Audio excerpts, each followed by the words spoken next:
So today, let's see, I'm not sure what our topic is, but does anyone have any particular questions or things they'd like to talk about? If not, I'll probably talk a little bit about what we started last time. We talked about the Four Noble Truths, and we should probably talk a little bit about the fourth noble truth, which is the path that leads to perfect enlightenment and buddhahood. So it begins, it does require effort, If we put a little effort into things, we get a little effort back, and if we put a lot of effort in, we get more result. That's no matter what you do. Whatever you're studying or whatever you're practicing, it is a matter of diligence, discipline, and perseverance to attain the desired result. So Buddhism certainly is no different. So our mindfulness, our realization comes from the direct experience of the nature of our mind. But first we have to have the right view, that most people, although we all have the same minds, which is our Buddha nature, purity in its essence, it goes unrealized and consequently uncultivated. So we have to, first of all, come to the realization about our essential nature, our Buddha nature. So that is the first of these, the Noble Eightfold Path, is having the right view to put us on the path to realization. So we talk about right speech, that is to avoid harsh speech, to avoid lying, to avoid, to speak gently, to not be critical, to be not injurious with our speech.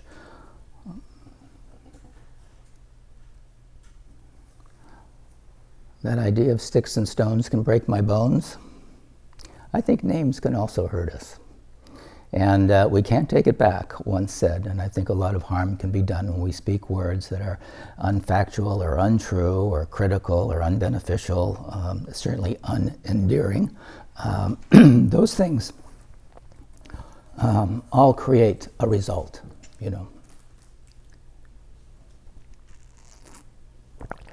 And often we are not very skillful in our speech with others. We tend to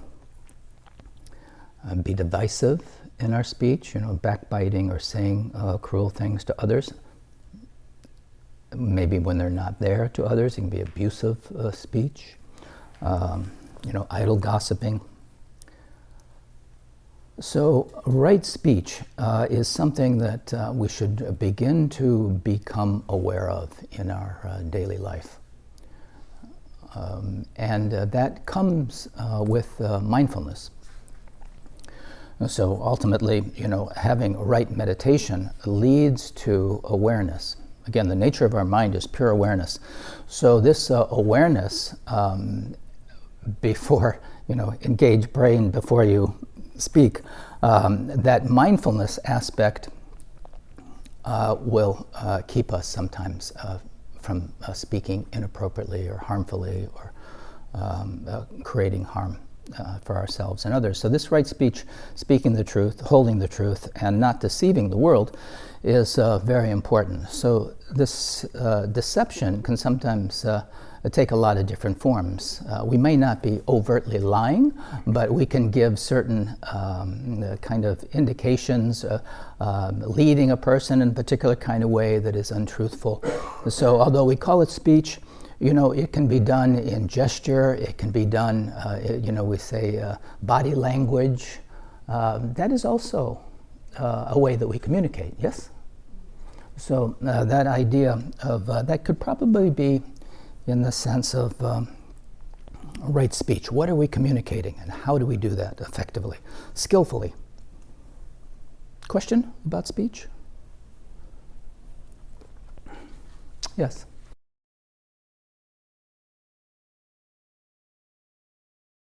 No, it's because of our habitual patterns.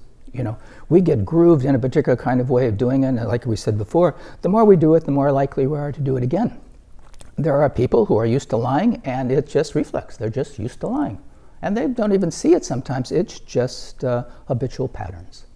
So yes, essentially we do have that, and we can train ourselves to disengage from those negative habitual patterns and begin to cultivate virtue. And that's really what we're talking about here.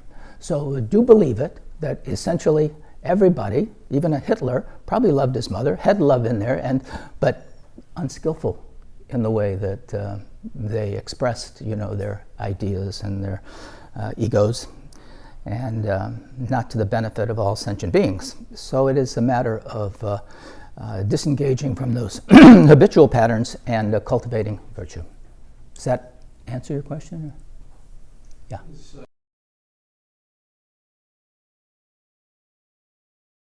No, we cling to our egos. We really think this is real. So we're going to do everything we can, and we continue to aggrandize and make solid this ephemeral, non-existent self. That's part of the right view, is to understand the nature of reality. So the Buddha was very realistic, you know. He said it the way it is. Now we have to disengage, again, from our habitual patterns of really thinking, you know, that this self has any inherent existence. And it's hard to do, because everything, you know, we do experience things. We do have the me and mine and, you know, all those kinds of things that we continually reinforce this idea of a self. But as one continues, and that's, you know, the eighth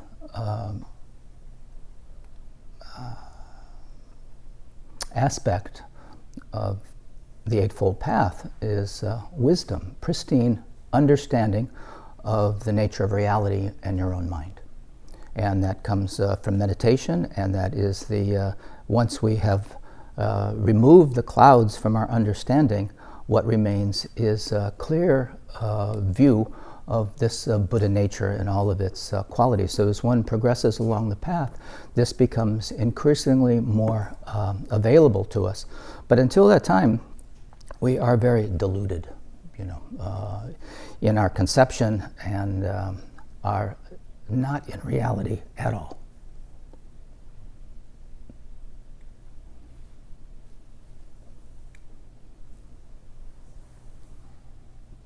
We think we are. We think this is pretty real stuff, and I'm me, after all. But this is very ephemeral. What is me? This me is changing constantly. You know, it is in a constant state of, it's impermanent. Our mind, our body, every aspect of this physical form is in the state of flux and change. So where is the me that we're so identified with? So we have right speech. And next would be right action in the world. Once we have right view, then we can proceed with right action. And essentially, the Buddha taught respect for life, so promoting life, you know, avoiding anything that is contrary to that, abstain from taking life, and to cultivate, on the other side of that, compassion and loving kindness for all living beings. We respect other people's property in that regard. We don't steal. You know, we don't take what's not given to us, or by force, or by treachery, or what's not freely given. And that can also be respect for relationships, you know, coveting, you know, other, you know, sexual misconduct, adultery, avoiding sexual relationships that bring harm to others, you know, abusing the senses, addictions of all kinds. This is all in the realm of right action, which protects us, from the karma that ensues from violating, these wrong actions. As we're reading the book on karma, our karma, as it is said, follows us like our shadow. So if we engage in negative actions in body, speech, or mind, there is an inevitable consequence sooner or later, because again, we're honing certain behaviors with every thought we think. That begins the process. Then we take an action, and then we either we revel in the action, and that really solidifies, cements the karmic aspect of the action. To have the intention, to carry it out, and then to revel in it or take pleasure in it. So if you're taking pleasure in a harmful action, that is even more critical to the karmic consequence. And if you're doing positive action and you really take joy in having done the good deed, that also kind of makes that action even stronger, more likely to do that again. So the right speech, right action.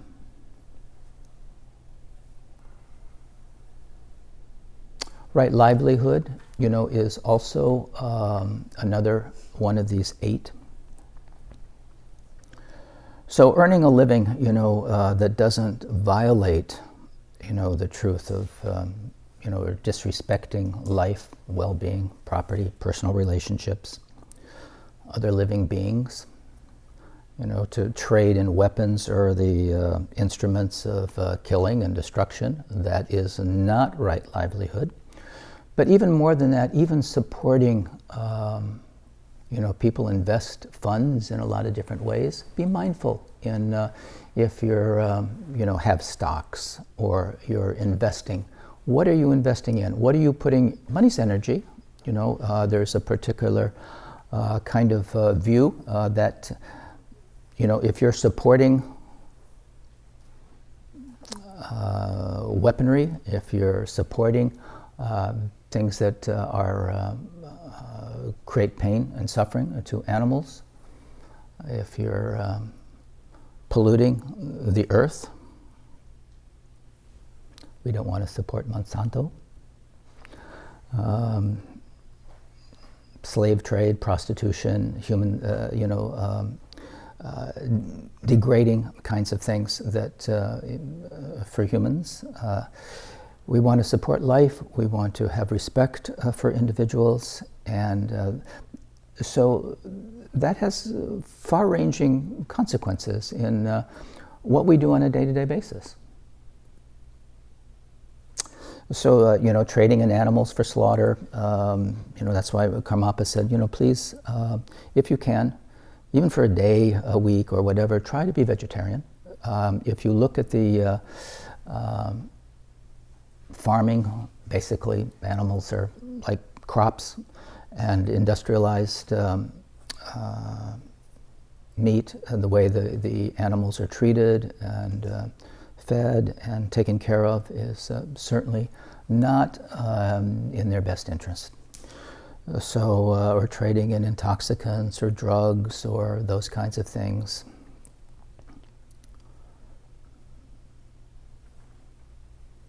I think you kind of get the idea of right livelihood and what would be a violation of right livelihood that doesn't promote life, that doesn't promote respect and understanding for people is considered, this creates a sick society, this situation when we look at instruments of killing and slavery and slaughter and addiction and those kinds of things. So that is, we want to be mindful. This is the big picture. And the Buddha was very comprehensive. All these things, he said, look at these things on a daily basis and cultivate good conduct, morality, and ethics. are based on fairness and equality and reciprocity. We all want the same thing. We want to be happy. We don't want to suffer. That's for all sentient beings. So be mindful.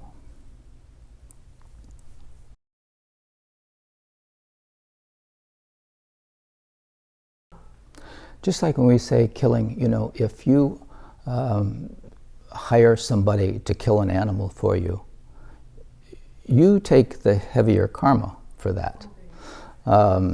So the idea is that we preserve life, and the idea is also of our intention. Now you may be conscripted into the service and cannot get out of it. I don't know if that's possible. So you have to do that duty, but you don't do it with hatred. You don't do it with negative emotion, and you are sorry. You repent it basically. If you have to take a life, whether it's a human life or an animal life, there is we have the idea that there may be circumstances when we're forced to do it, but we don't do it out of hatred. We don't do it out of negative emotion. In fact, we have great compassion for the situation, and we wish the best evolution for that person. The Buddha actually, there was before he became Buddha, in one of his many lives. You may have heard the story where there were many businessmen on the ship, and they had great wealth, and there was a person on there that was going to steal the wealth and kill the people. And the Buddha was aware that this was going to happen, and actually took that person out, killed them, saved all of the other, many, there was some plan to do that. And so we have to decide it's not a one-size-fits-all. Every situation is different. One's intention is different. So in terms of karma, it's hard to say the karmic consequences given the mindset of the individual and the circumstances. It's not so black and white. So it depends upon the mindset of the individual. However, there are certain natural laws. I often use the one of gravity, and you may not believe in gravity, but don't jump off this building. You're going to break. So a person might not think there's any consequences to killing. Good luck with that.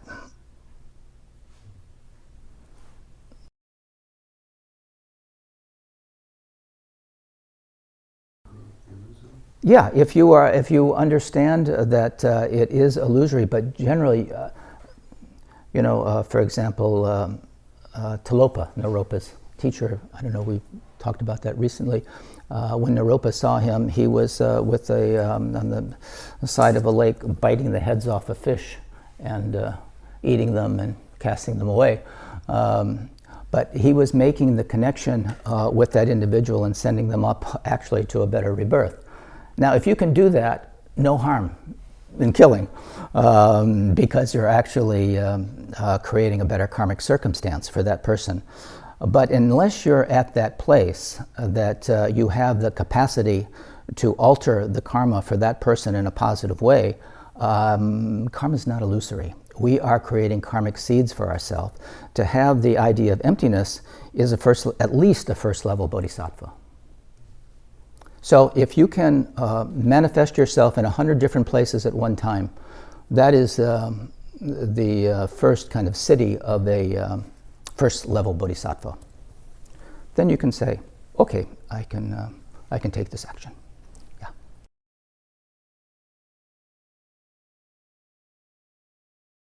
It depends upon the intention. Very important aspect of that. And we may have remorse.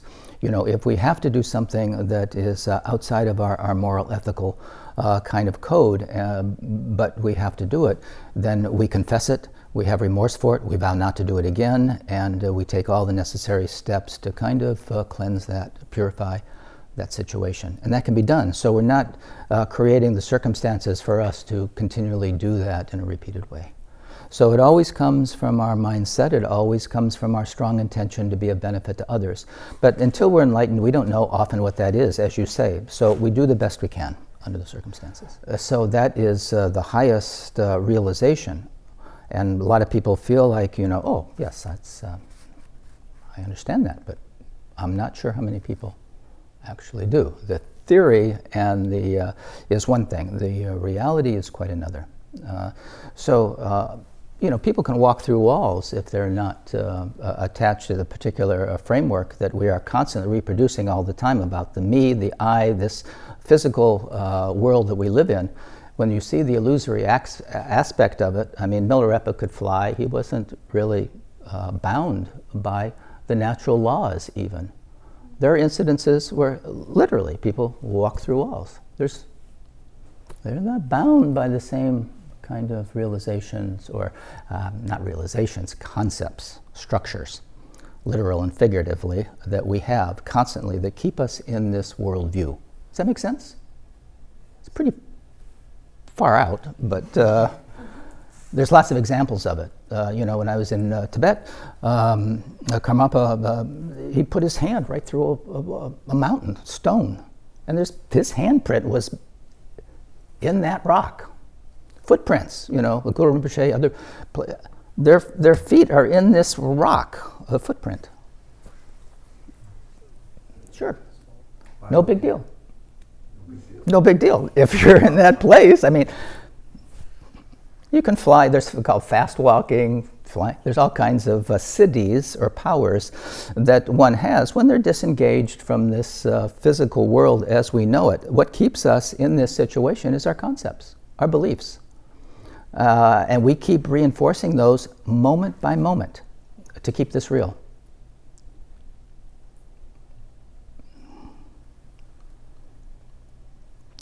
So the main things, in terms of our afflictions that keep us bound are our attachments, to this reality. The ignorance about, understanding the real nature of reality. And, these are called the three poisons, attachment, aversion, and ignorance. And our aversion is often what creates anger and negative emotions for us. So the Buddha offered three remedies to these attachments, these aversions and our ignorance, and that's basically, the antidote to attachment is renunciation. It's not to being attached to these physical forms or these kinds of things. And again, it doesn't mean we don't enjoy them or that we can't have them. We're just not attached to them, That is a very different realization. These antidotes, to overcome these afflictions. Renunciation. So renunciation, when we do our lineage prayer, we talk about renunciation. So that means just not clinging, to the self or to all of the different aspects of physical form that keep us bound, that keep us wanting. And the obvious antidote to aversion is compassion, loving kindness and compassion. You can't have aversion if you see the Buddha nature of each individual and you see the suffering for those individuals and you really, in your heart of hearts, want to be of benefit to them. Aversion ceases. Anger ceases, division ceases. And obviously the antidote to ignorance is wisdom that comes out of the direct realization of the nature of your own mind, direct experience. So talking about it, having some philosophical, intellectual understanding of it is good, but the reality is having the direct experience. As it is said, the finger pointing at the moon is not the moon. Don't get mistaken. So the idea of reading something is good. It can point the direction, but meditation, which is the one of these aspects of the Eightfold Path, is to cultivate even placement of the mind. So in shamatha, one begins to quiet this monkey mind and to begin to onion peel layer by onion peel layer get down to the clear awareness of the nature of the mind without distraction. And vipassana, or that clarity, we see again and again the nature of emptiness. We don't cling to the illusion of these of the senses, and we're able to see through them and cultivate true wisdom.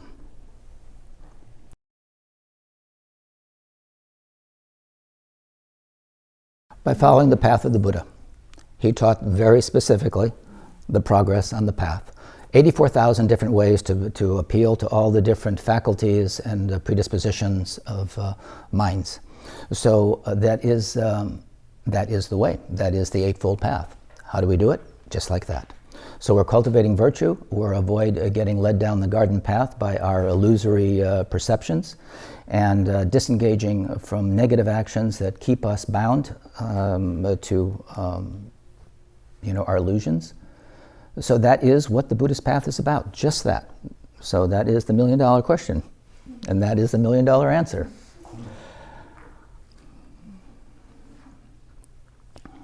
As I say, the Buddhism is a supreme psychology, and it will guide you in your mental development. And you have, the good news is you have all the faculties to be able to do that. But you have to practice. You have to do it. You know, as we mentioned before, the idea here, the Four Noble Truths, often again, the Buddha would compare himself to a physician, and likewise, the truth of suffering is our dis-ease, and the truth of the cause of suffering. There is a cause. This is the diagnosis. We have this problem, and this is the cause. The truth of the cessation of suffering is the cure. We have the medicine for it.